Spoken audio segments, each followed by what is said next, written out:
Hi everybody, it's Anna back with Unearthed Arcana, and we are returning today with another Skyrim Wildlander mod pack adventure following the permadeath exploits of Akai, our heavy armor and two-handed weapon focused orc warrior lady. We're currently just hanging out in the front of Whiterun as we're about to go do some quests. Last time we just had a really nice Bleak Falls Barrow clear, and today we're going to be hitting up some bandits out in the Whiterun Plains, and we're going to be using a warhammer today instead of a greatsword, so I'm really excited for the episode. For those of you who don't know Wildlander, it's one of those Wabbajack mod packs. It does a total immersion overhaul of the Skyrim game. It makes it look nicer, sound nicer, makes it harder, increases role-playing and survival elements. Oh my god, I love how this child is just like a beer mug in her hand. Oh, it's gone now. That child's like 8 and she's just like drinking ale over at the Bannered Mare. God, Skyrim's really a lawless country. Anyway, this video series really assumes that people who have already, who are watching the videos have already played Wildlander as a mod pack, so I'm not going to talk too much about Wildlander features. I'm going to focus more on the combat. This video series, like I said earlier, it's a permadeath run, so if our character dies, that's the end of the run. No save scumming, no reloading, nothing like that. And we're focusing a lot on two-handed combat techniques, and then other strategies and tactics you can use with your own two-handed characters to be effective. Other run details, you know, we have unpaused menus, so even if I'm in first person, I open up my menus, like my inventory, my favorites bar, my powers menu, stuff like that. All of that is going to keep the menus unpaused, which just makes for a much more fast-paced, immersive style of gameplay. And then I also have no HUD as well, so there's no health bars for the enemy. My health bars are disabled. There's no crosshair, so it just makes the game a little bit harder, but also more immersive and fun to watch. So from last time, after we cleared Bleak Falls Barrow, we're about halfway through level 8. We were almost level 8 at the end of last episode, and then I leveled up after selling all my loot. God, it took so long to go back through Bleak Falls and loot everything. It took like another 20 minutes just looting. It was super, super boring. Next time I might loot a little bit more during the episode just to avoid having to do that backtracking. But as far as our perks go, I got a little bit of health. I think I'm at the point where I'm going to start alternating between health and stamina. And then the perk that I grabbed... Gosh, I don't even remember what perk I grabbed. I don't remember. God, did I get, like, the block perk? Oh no, I remember. I remember now. I got the warhammer perk in the two-handed weapon tree. Because I want to showcase some warhammer techniques. Normally I'm going to use greatswords because I prefer them, but there is a time where you have to use warhammers, and we're going to do that today just to show off the techniques. So warhammer focus increases power, attack damage, and then also adds a ton more armor penetration to warhammers. Warhammers are really awesome against heavily armored enemies, so we're going to talk about those today. Wrong screen. And then as far as like powers and buffs go, we still have our Blessing of Talos. I got the Gift of Charity from talking to a beggar who was like, "Hey lady, steal me some alcohol," and I'm like, "Nah, here's a gold piece." And then the divines bless me. I love how Skyrim encourages you to spread the wealth. And then I have Mammoth Tomato Stew as well, just for the stamina regen. Then for inventory stuff, got the warhammer, just a nice steel warhammer that's been honed. Still have my greatsword, and then we're using a bow instead of a crossbow, because I got this at the end of Bleak Falls Barrow, and I kind of want to showcase some bow combat, whereas I've done crossbows in previous episodes. For armor, everything is the same, except we have the Major Sure Grip Ring, which we got as treasure at the end of Bleak Falls. That pumps up our two-handed weaponry. We got our archery gauntlets. I got those in the final chest as well. Slightly better than the regular steel, plus they give us a little perk to the range weapon damage. Then we have just the steel and steel plate armor from previous episodes. A ton of random resistance potions in case we encounter mages, as well as some health and stamina potions. We're also rocking some poisons today, which we might be using on our weapons. We'll talk about those as they come up.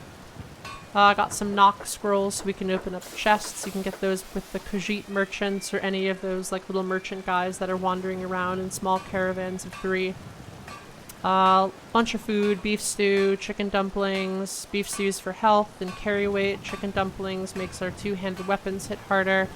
Lavender honey gives us a small magicka resistance. Then I also grabbed a meat pie, which gives us a passive stamina maximum bonus. Plus like our mammoth cheese bowl. Noms, noms, noms. Unpasteurized mammoth cheese. Look how tasty it is.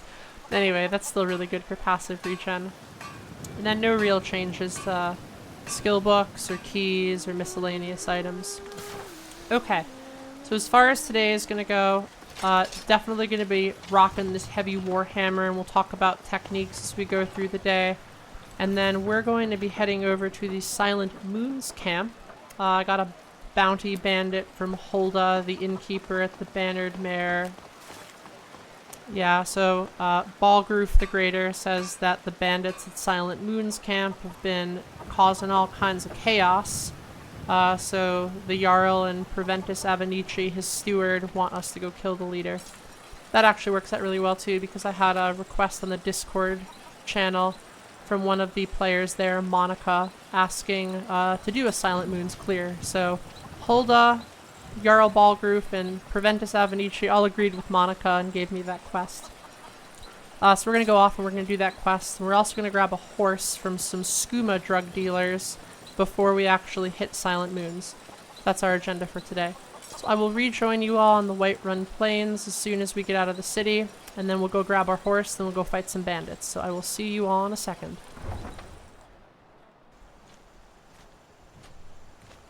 Okay, we are back. Kind of a nice wintry day. I don't even know what month it is in game. Evening Star. Ugh, I don't know the months in Skyrim. It feels like a winter month. Anyway, kind of a nice chill winter day out here in the Whiterun Plains. We're gonna punctuate that by murdering some bandits. Okay, so there's this little bandit camp that we're gonna hit before we do Silent Moons. I'm gonna back up actually so these guys don't attack me. I love this hazy sunset too, that's really pretty. So Silent Moons camp is here. That's where our bandit bounty is, and we're gonna deal with that in a second.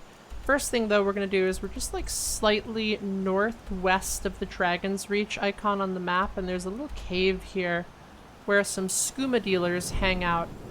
And people in Wildlander probably know about this location because this is a great place to pick up a free horse. We're actually gonna steal their horse. It's not a crime if you do it from skooma dealers, although honestly it is a crime in the game. We'll talk about that when we steal the horse. It's like literally a crime to take this horse, even though like, I don't know, I guess skooma dealers have rights too. Like we can't just go around and violate their rights. Although in Skyrim, I don't know, maybe sellswords just don't have that same code of ethics. I kind of think they probably don't.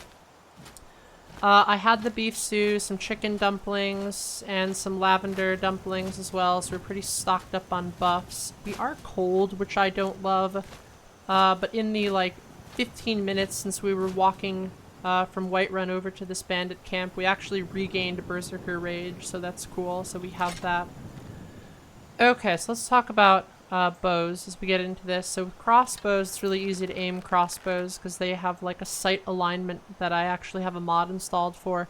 Bows, there's this kind of like weird offset, like you kind of like this is gonna hit him like probably right in the chest, even though it doesn't really look like it. God, it didn't even hit him right in the chest, it hit him in like the hip. Also his friends like didn't care at all that I shot that guy with an arrow. It's really funny. I have another mod installed that when I kill people with elemental damage, it kind of like burns their body and corpse, so blah, look at him. He's all burned. Oh, that's so grisly. Oh god. Oh, all sorts of bad things are happening. We gotta go. Alright, so first off, this wolf has decided to attack the horse that we're gonna steal. Okay, they dealt with it though, so that's fine. Ooh, this guy's got great armor. He's got like orcish armor. Oh, we're totally gonna steal that. Anyway, so bows have that weird aiming offset without a crosshair and a HUD. I'm gonna like try to shoot the— Why are they shooting the horse? No, don't kill the horse. Oh my god, these people are nuts. They're like, we'd rather kill this horse than let you have them. Alright, well that forces the issue. It's already off to a really wacky start. Alright, so we talked a little bit about bows, kind of a weird offset on the aiming. Let's talk about warhammers now. So warhammers are super slow. Like, just look how freaking slow that thing is. I'm not trying to hit this guy, by the way. You can see him swinging too. It's redonka slow. Obviously super powerful when they hit, and their power attacks deal like an unbelievable amount of damage with super, super high armor penetration. So what we're gonna try to do is try to do sideways and reverse power attacks on people to stagger them, and then follow up with a killing hit. So we'll try it on this guy. So we stagger him. You know, if it doesn't, we don't recover in time to get a follow-up hit, it's not the end of the world, because even him blocking that is going to both stagger him and deal a shit ton of damage. I'm going to do it here. Surprised this dude is still alive. He's pretty beefy. Let's do it one more time. Sideways power attack. That got a little close to the shield guy. It's much easier for these guys to interrupt with the shield. Let's try one more time. Okay, there we go. So you'll notice that even though he blocked all three of those, the power attacks on this just smashed him right through his armor. And my stamina is not super low now because I have a ton of buffs. You can see it in the lower, like, right-hand corner of my screen there. I have a ton of buffs and I'm an orc. So anyway, this guy, despite having, like, some decent heavy armor, at least some early game heavy armor and blocking, we smashed through him pretty easily. So for this guy, because he's got a shield, we're going to do the same thing. We just got to kind of watch on our reach. We're just going to back up slowly and then do a reverse power attack. He didn't come forward because I got that wood in the way. Let's try it again. Nice reverse power attack there. It's going to hurt him. Let's do a side power attack, kind of repeat the same thing. I don't know how that missed it, honestly. It looked like that was going to hit him. You're ready to die today. Now I'm too close. Let's try again. Still too close. Okay. So that time, you could hear that guy was breathing really hard. I think he went for a bash, like, right at the instant my power attack got close. And obviously this just, like, clonked right through him. Warhammers are just super, super powerful. Okay, so these three bandits are dead. As far as looting goes, I'll just, like, grab some of the stuff. Like, I'll grab the gold, and anything that's worth more than 20 value per weight I'll grab. Lockpicks I'll grab because they don't have any weight. Silver arrows have a nice weight even though it doesn't show up there. Like, they're actually worth some decent money. I love how this horse is just like, you're my new mama, I'm coming to you. I actually saved this horse from the crazy fucking bandits that tried to kill her. I forget if this horse is a him or a her. I think someone told me on the Discord channel that, like, the horses out in the plains are guys and the ones in the stables are gals, so I might just say this is a male horse, we'll see. And then on this guy, I'll just grab the gold. This guy, though, has got some fan-fucking-tastic armor. I am definitely going to take the orcish helmet and the orcish cuirass. I'm also going to take his boots, his cloak, and his gold. And then I'm just going to equip... Gosh, I'm just going to equip all of these. Sadly, these orcish... Oh, she looks so good with orcish armor. Orcish armor is one of my favorite-looking armor sets in the game. Too bad she's got these silly golden boots. That looks so dumb. Oh my god. I'm just gonna wear the steel boots because I can't deal with the aesthetics of that. That's just painful. Okay, so we got to see some Warhammer stuff there. Lots of sideways power attacks, as well as just kind of looking at the timing of those power attacks. Alright, let's go over here. So as you loot through this camp, there's a ton of stuff that you can loot. Like, these barrels tend to have alchemy ingredients. Oh, they don't look like they do today. Some of these barrels with the removable lids, yeah, like this one has alchemy ingredients. This one does too. This is that little red book here. This is the book that you can get at Helgen that talks to you about the different trainers that are in the game. Gives you like an in-game reference for where they are. I think this is a super fun thing to pick up. It just gives you like a role-playing reason to go seek out different cities, so I'll just grab that. And I feel like this is supposed to be a skill book, because like in my inventory it says it's worth like 60 gold or something, but when I open it, nothing... Oh, it actually is working right now. Alright, I'm totally wrong. It's a pickpocket book. Alright, never mind. Disregard everything I just said about that book. And there's some potions, some skooma. And then there's this little note that talks about how... Akari, who I think she's one of the Khajiit traders in the caravans, and how these skooma dealers are going to kind of backdoor her with another dealer. Anyway, so bandit camp here looks pretty safe, but that is not true, because once you activate this chest, bad things happen.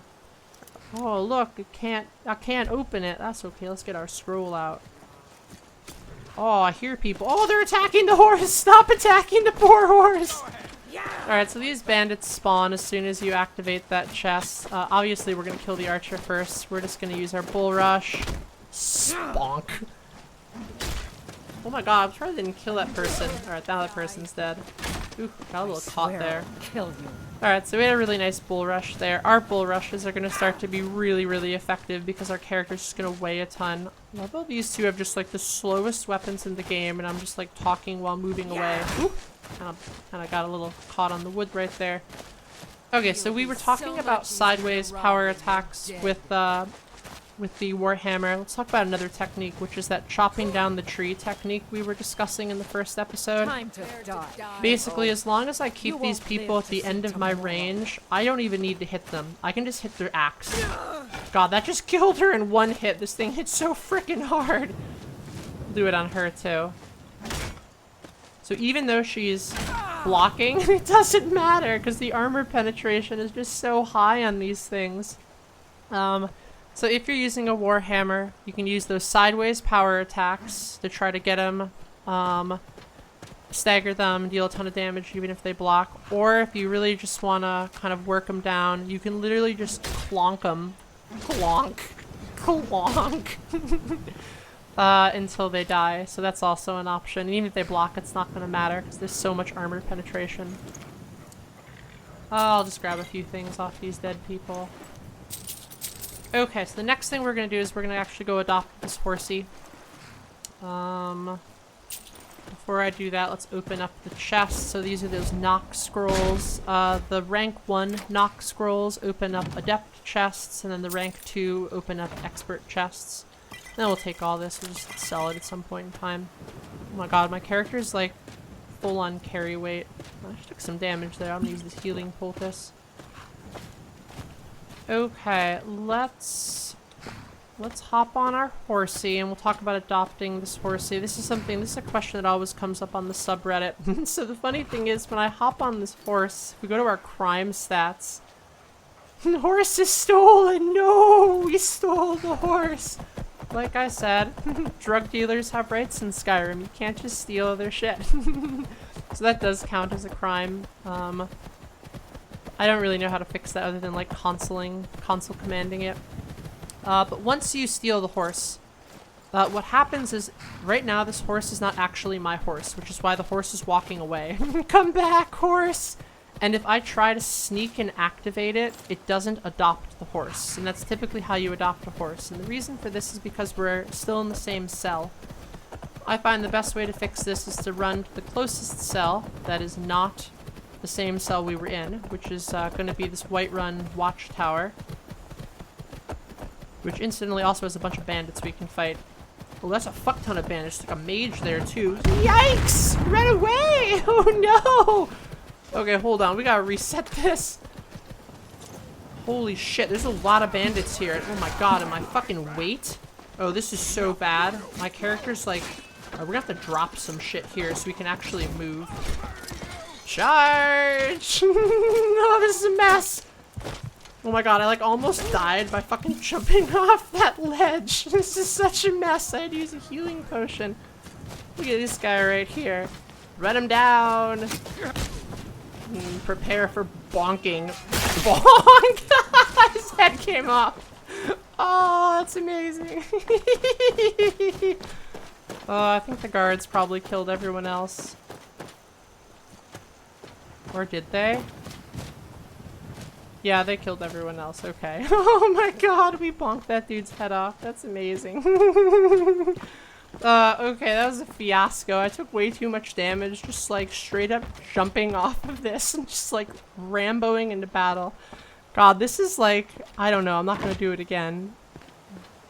Jesus, what is this? This has gotta be like I imagine my character's like 6'5" or something. It's like a 25-foot, 30-foot drop, and I just jumped off of that with like 170 pounds of shit on me. It's so bad. Alright, well, we did not die. Okay, let's go get our horse. Oh, the horse is running away. This is a fiasco.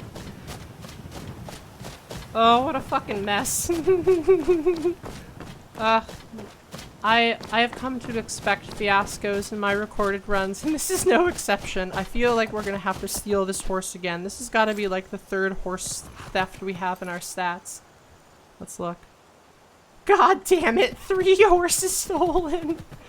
This is probably gonna like lock us out of divine buffs or something. We'll deal with that if that happens. Okay, anyway, so we are actually in another cell now. Don't mind me just trampling the corpses. Now what we can do is we can crouch and we can actually adopt this horse. So we'll do that. Ooh, let's name our horse. Akai's name is very much alike.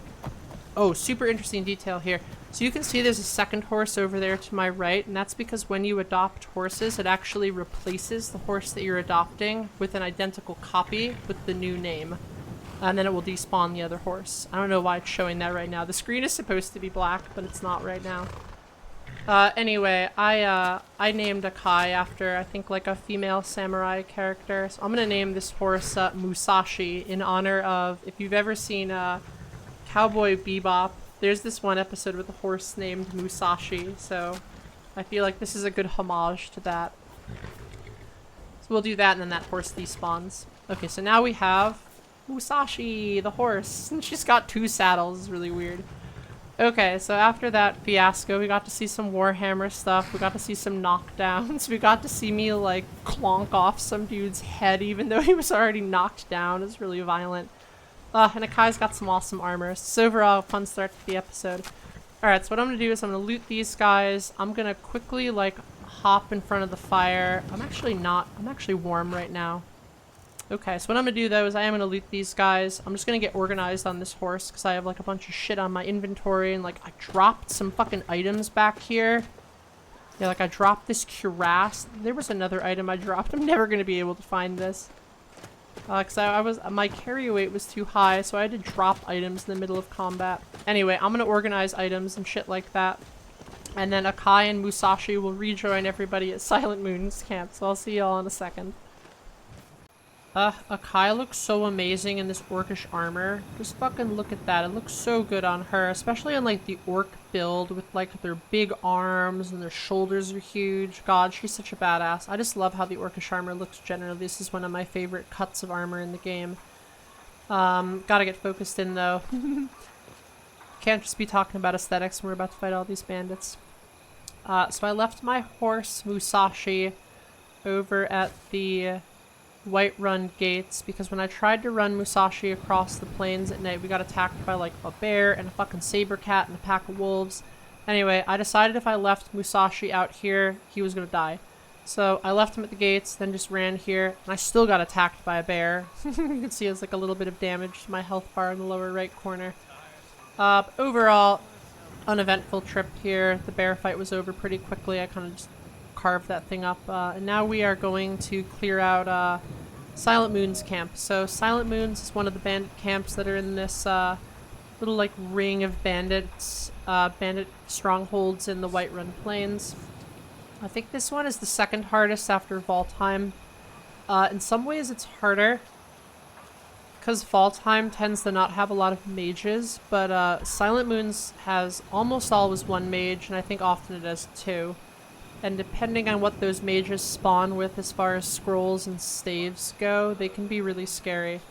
The boss of Silent Moon is also pretty scary, Ron the Crow, because he has both a one-handed sword or mace and shield style of combat, and then he can also switch to a bow and arrow and shoot you from far away. So he can be nasty in a straight-up fight. We'll be taking him down today. The other bandit camps, like Whiterun's retreat right here, like Halted Streams right here, a little bit easier. Anyway, let's get into the actual fight itself. So as far as the... I don't really have a good map open right now. I haven't really scouted out the area. But the first phase of this fight is going to be clearing out the bandits in the courtyard. And then after we've killed the courtyard bandits, we'll move deeper into the Silent Moon's like underground area and kill some bandits inside. And then for our final phase, we will take down Ron the Crow and his crew in the upstairs open air area where the forge is. I'm just going to have my chicken dumpling, lavender honey dumpling, cheese bowl, and meat pie though to get started. You can kind of see there's like a sentry over there. My arrow's like kind of pointing right at him right now. I don't like attacking bandit camps at night as a heavy armor character. It really doesn't provide you a lot of advantage, but it lets the enemy see you from far away, like before you can see them, because like human eyes struggle to see things in this dark screen. If you're a stealth character though, definitely hit bandit camps at night because you'll get a lot of free kills. I prefer daytime for visibility, but honestly, the aesthetics are so good with like the double moons, and this one's like a blood moon. Anyway, it's just really pretty outside, so I'm just gonna go for it and make it more cinematic. Gosh, this is so hard to aim this. If I shoot him here with like the arrow lined up on top of him, this is gonna go super high and left. So I think if I go like low right, I think I might hit him. Oh, nice, I got him. Woo, I got him. Akai is a real markswoman now, huh? Anyway, it gives you an example though of like how hard it is to aim this heavy bow. Like you actually have to offset because the arrow has a natural rise and fall. So doing this without a HUD or a crosshair is really challenging.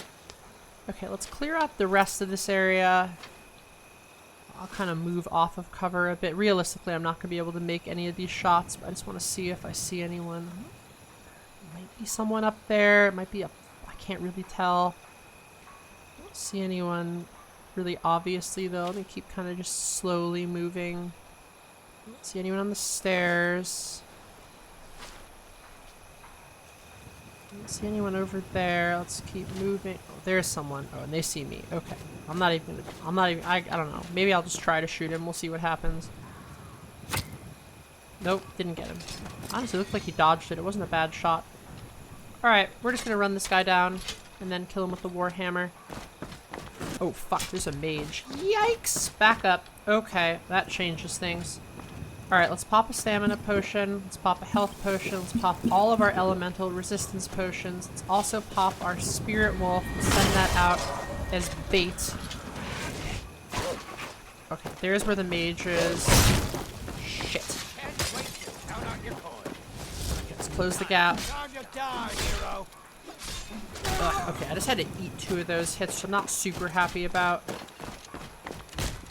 That's okay. We got the stagger, and we got the kill. Woo! Okay. That was a little scary. We did take a little bit of damage there from that mage, but we had our elemental resistance potions. That spirit wolf was awesome, because the spirit wolf drew the mage's fire for a second, and let me see where the mage was standing, so I didn't just run out here and spend a second looking around. I knew the mage was over there. Then I saw that the mage had a bound sword that they had summoned. Looks like it was also using a staff of ice spikes. And I decided that the bound sword was not going to kill me faster than I was going to kill him, so I just let him hit me with the bound sword and just smacked him. Really important consideration when you're playing this two-handed heavy armor build. Like, you don't need to get too tactical in terms of blocking and parrying and stuff like that. What a great shot. Just, like, hit that guy right in the arm. Don't worry about shit like that. Sometimes you can just run up to people, just tank a little bit of damage, and then just kill them in a straight-up fight. Okay, so that clears out the courtyard area. Let's check our buffs. Still good on buffs, but this beef stew is going to wear out probably after we clear out the indoor area. As far as our quest goes, kill the bandit leader. The bandit leader is actually inside this little, like, underground, like, old Nordic dungeon area in the bandit camp. Ron the Crow and his crew are at the forge up there, but he's technically not the bandit leader, so if you really can't beat Ron, you can complete this quest without fighting Ron. Kinda makes you a bit of a milk drinker, but you can do it. We're gonna go in here though and clear these guys out, and then we'll deal with Ron. Looks like I also leveled up, but I'll do that after I kill these bandits. We could just kind of storm through this with our warhammer. Oh, the guy right there. I'm really shocked that I hit her. I'm so bad with bows. Anyway, we're gonna lure this lady to us, and then we're going to flank her, kill the archer. Okay, and this will give us an opportunity for us to fight her kind of just one-on-one. I'm gonna use some bash interruptions here, because I want to show how bash interruptions are a little different with warhammers than greatswords. They're a little slower. So what we're gonna do is we're gonna bash interrupt and get our follow-up swings. So you'll notice that that actually took a second to like get that wind up, and my counter swing, she's actually, oh god, we splunked her head off. Blah, it's so gross. Oh my god, like a fucking baseball bat just knocked her head off. Oh, that's disgusting. This game is really violent. Anyway, but technically speaking, from a technical combat standpoint, those first two hits, even though I got the bash interrupt, because the follow-up swing was slightly slow, she actually was able to get a block off. If we compare this with last episode with the greatsword, we were able to bash and then circle 3 times on the Draugr with our greatsword. Sorry, lady, I slashed her headless corpse. That's rude. Greatswords are just so much faster. The bash is faster, so this one, almost instantaneous. The warhammer one has like a slightly longer wind up, I think, before it goes off. Maybe I'm just imagining that, but that's kind of how I have experienced it. The follow-up swing is obviously much slower. So greatsword, we bash, and then we can get 1, 2, 3 hits in, all in about like 3-ish seconds. With the warhammer, we can get 2 hits in the exact same amount of time, and it's slower to get even that first hit off. So that's just really important when you're playing with a warhammer. Bash interrupting is still a super important core technique. I'm gonna loot this headless lady. Sorry, lady. But you just gotta remember that your timing is going to be different.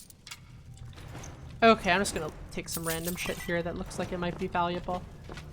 So one of these people was the actual bandit leader. I'm not sure which one. It doesn't really matter because they're all dead. So technically we're done with the quest here. Also, like, really nice shot there. I guess it's not that nice. I thought it was a headshot. Like, that honestly shouldn't have killed her. It just, like, pierced her shoulder right there. Also, so grisly with that mod that I have installed that, like, adds elemental damage effects. Like, ugh, that is just gnarly. I forget the name of that mod. I think it's the, what is it? Yeah, FEC. It stands for, like, Fire Electrical Combustion? Frost Electrical Combustion, maybe? I forget. Anyway, super fun mod. Adds a little bit more cinematic kills to the game. Let's keep moving, though. I also have to level up. I can't forget to do that. We'll just go through these chests. Honestly, these are some pretty good items here. We'll use those. We'll use some glass arrows at some point in time in this playthrough. This adept level lock. Normally we couldn't open this at this early level with low stamina, but I have those knock scrolls so we can open this pretty easily.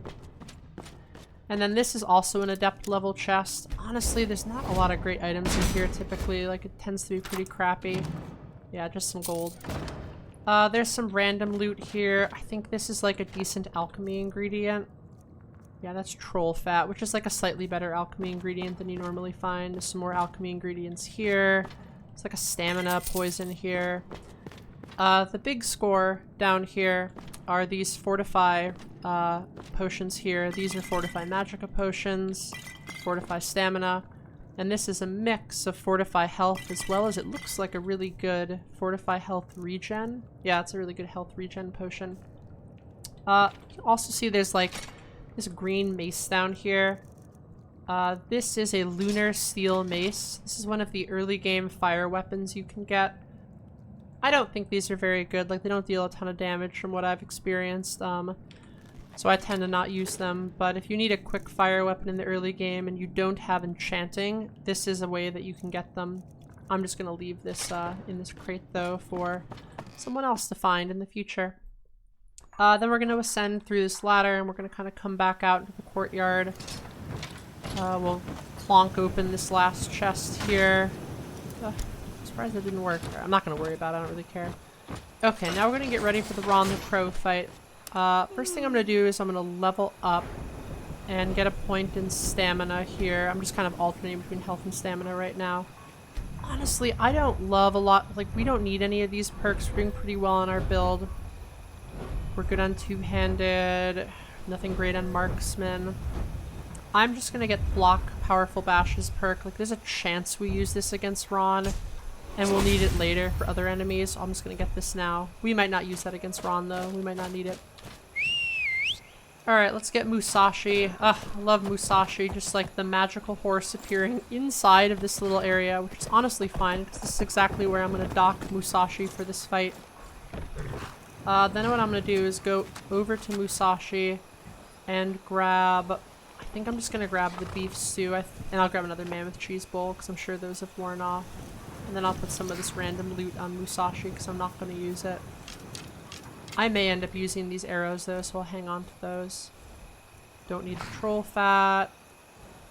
I'll just put all the gold and like lockpicks and shit. Just kind of limit my carry weight.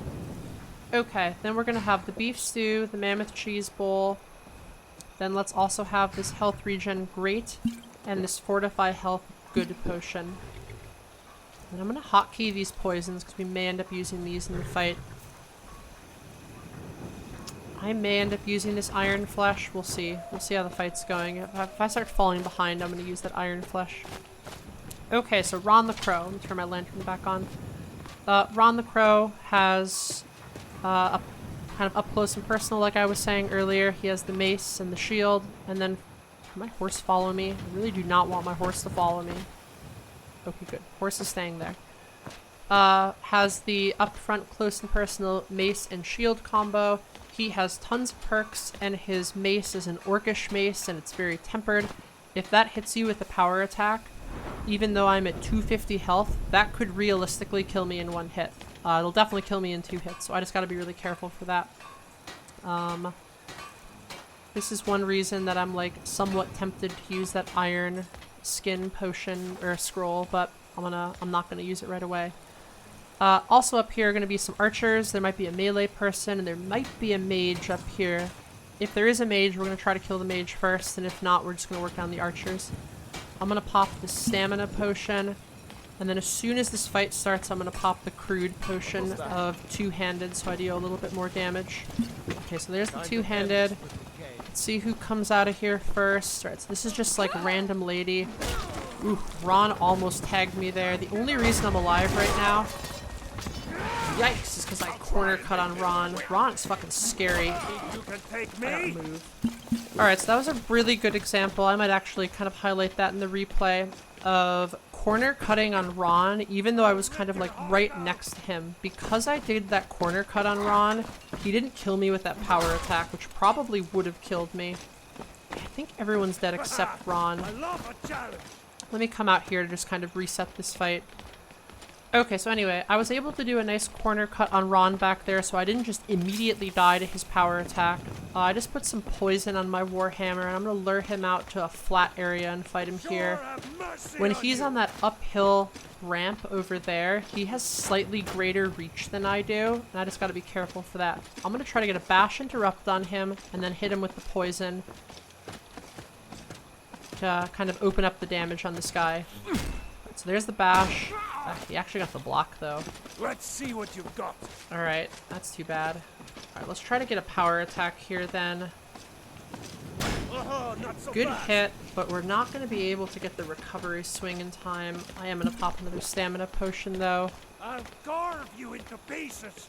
Bash interrupts on Ron are really tricky with the warhammer because they're a little slow, and his mace is pretty fast, honestly, and if I miss that, he's probably going to kill me. Let's try to get a bash interrupt into a power attack. Okay, so I didn't get the power attack. I realized I wasn't going to have time to do that.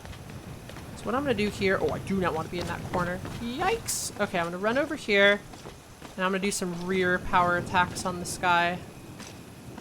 So that was really solid, because he's advancing slightly faster than I'm retreating, and he walked right into it. Let's do it again.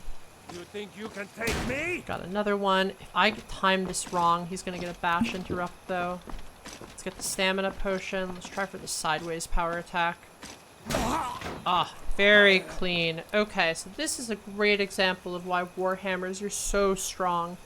Ron was never gonna let his shield guard down. Like, he kept blocking everything.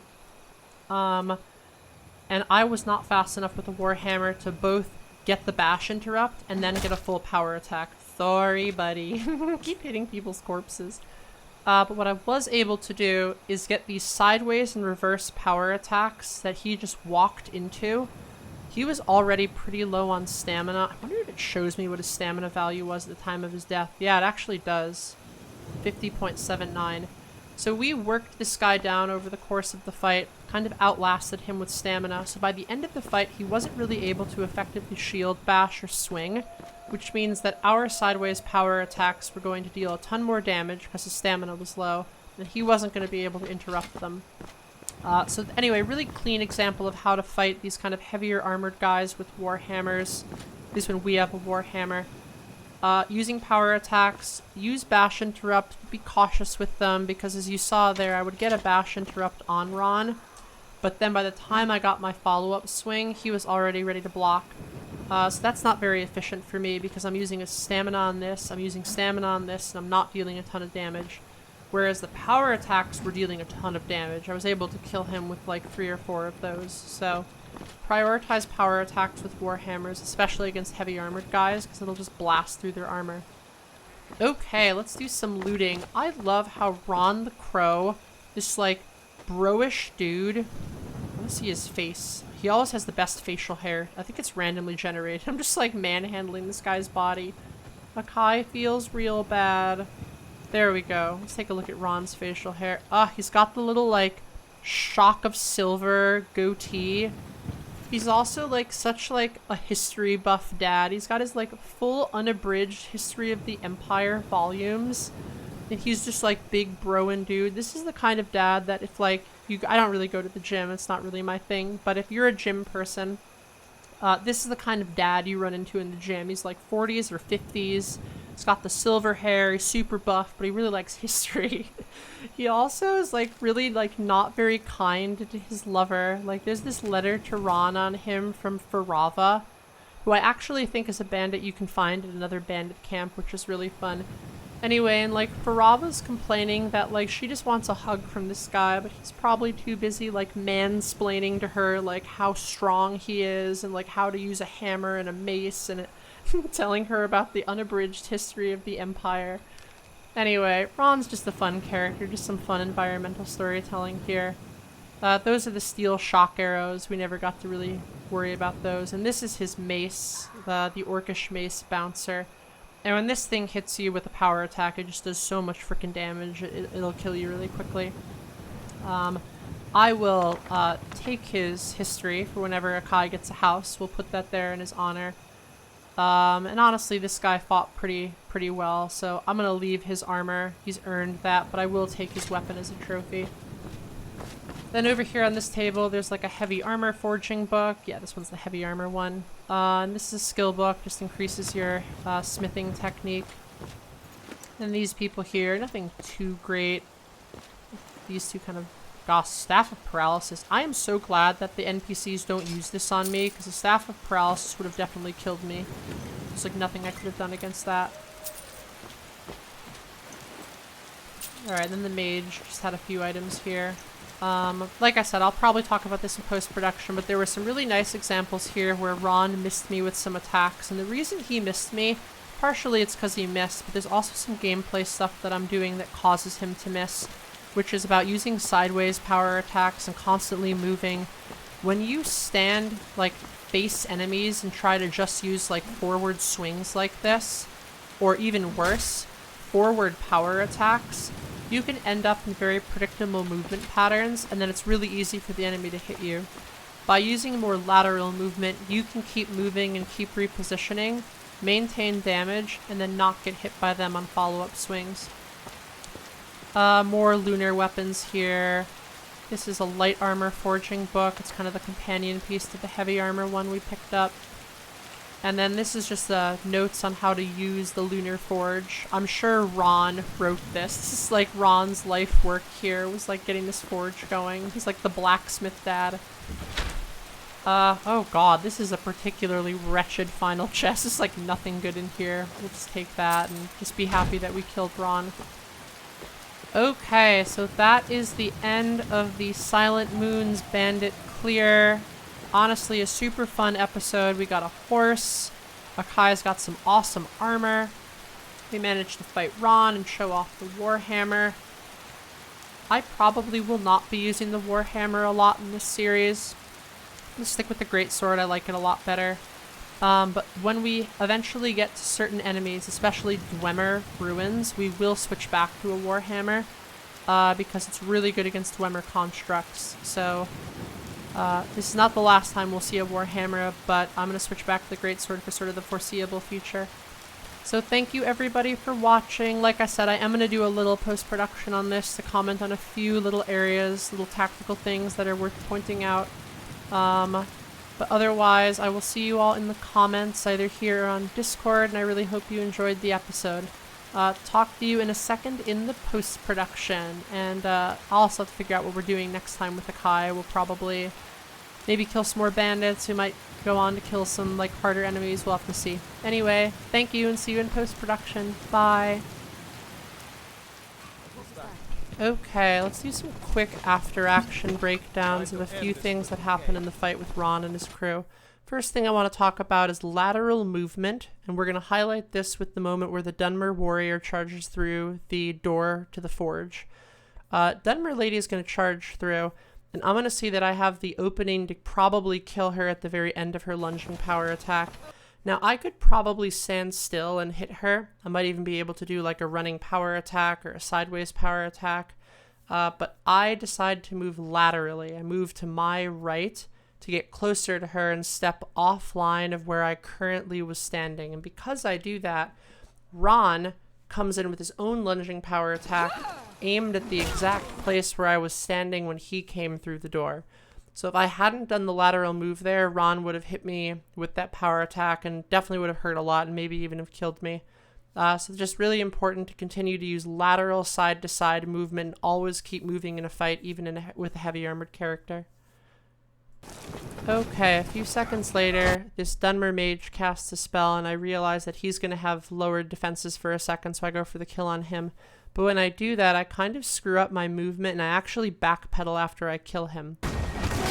And when I backpedal, we end up in this really horrible position where Ron is just like looming over me with this huge overhand power attack coming down for my skull. Great example of why you don't backpedal, because now I'm stuck on the same axis as Ron and he's going to hit me even if I continue to backpedal. It's a little too late for me to get a bash interrupt as well because warhammers are slow. So instead what I do is I realize that I'm probably going to be hit by this and I throw up a block, but I also do an inside corner cut on Ron. I don't resign myself to the fact that this is definitely going to hit me. So you see my block goes up before the end of Ron's swing, so I would have blocked it if I missed this corner cut, but I'm also doing a corner cut, and that means that I actually do this very clean walking corner cut to Ron's inside left to my character's right, as his swing sails harmlessly by me. So this is just a good reminder that when you're blocking stuff, try to pair that with movement. Don't just stand still. Put up your defenses, try for a corner cut, try for some lateral movement. You don't need to be running to get these corner cuts. And then obviously the archer hits me with an arrow right after this, but because I'm in heavy armor, it doesn't really matter.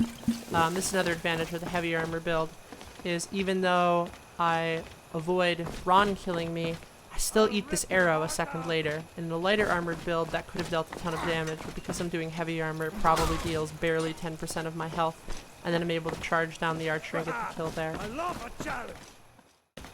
Okay, the next thing I want to quickly talk about is the importance of the high ground, especially when we're on stairs. So Ron is going to do a lunging power attack here, but because he's doing it uphill on stairs, it doesn't travel as far as if he was doing it on a flat surface, or if he was doing it down the stairs, which would actually travel even further.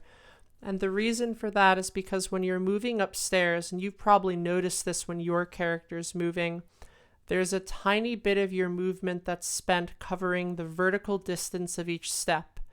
Whereas when you're going downhill or on a flat surface, all of that movement is spent just going horizontally. What that means is Ron's power attack here, it just doesn't go very far, and it gives me a really easy opening to get a attack on the backswing, or at least an attack at the end of his swing. So just a reminder that when you're fighting enemies, especially on stairs, to try to keep the high ground advantage, just like Obi-Wan against Anakin, and then make sure that your enemy is wasting time and wasting their movement trying to get you up the stairs, because when they're moving up the stairs, that buys you time and distance to do counterattacks and other maneuvers of your own. Okay, the last thing I want to talk about before we wrap up the episode and the fight is just the importance of having key perks if you're going to use power attacks. So obviously the power attacks are really effective here. We just end up concussing poor Ron to death just by like smashing into his shield, and like the shock of the impact of those hits just like kills the poor guy. But this only works because I have some perks that reduce the stamina cost of my warhammer power attacks. Combat training in the heavy armor tree, barbaric might in the two-handed tree. Without those perks, two-handed weapon power attacks just cost so much stamina, especially warhammers because they're really heavy. And what ends up happening is you'll do a power attack and you'll immediately lose something like 75% of your stamina on one attack. And that's just not a winning recipe, because then you're not going to have enough stamina to finish the fight. So if you're playing this build in the earlier game, just avoid power attacks early on until you have those perks, especially power attacks with warhammers because they're heavy. And then once you get those perks, you'll be good to go, and you can just concuss and clobber all of your enemies to death even if they have their shields up. Okay, and that is the end of our post-production commentary and the end of the episode, so thanks again everyone for watching, and I will see you all in our next episode. I think we might end up doing something like Swindler's Den with the Alakir warriors, because that's a harder humanoid fight. But maybe we'll do something else. We'll have to see how I'm feeling and how Akai is feeling after this battle. Thanks again, and I'll see you all soon. Bye everybody!